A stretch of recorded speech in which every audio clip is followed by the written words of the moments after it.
ప్రాజెక్టుల విషయంలో హరీష్ రావు అబద్ధాలు చెబుతున్నారన్నారు మంత్రి ఉత్తమ్ కుమార్ రెడ్డి. పాలమూరు ప్రాజెక్టుకి 83,000 కోట్లు కావలసి ఉండగా 27,000 కోట్ల రూపాయలు మాత్రమే ఖర్చు పెట్టి 90% చేశాం అని ఎలా చెప్తున్నారంటూ ప్రశ్నించారు. పాలమూరు ద్వారా బీఆర్ఎస్ హయాంలో 1 ఎకరాకు కూడా నీళ్లు ఇవ్వలేదన్నారు ఆయన. వాళ్ళు జియో ఇచ్చింది 10th June 2015 జియో ఇచ్చింది. ఈ పాలమూరు రంగారెడ్డి ప్రాజెక్ట్ కాస్ట్ 35,000 కోట్లని.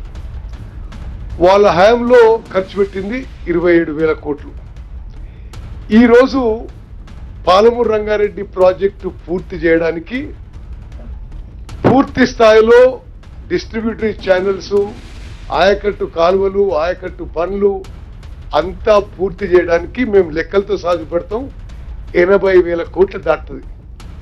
మరి 80,000 కోట్ల పనులకి 27,000 కోట్ల పనులు చేసి మేము 90% పనులు చేయడం అనేది ఎంత సత్యదూరమైన విషయమో యావత్ తెలంగాణ ప్రజానీకం గమనించాలి.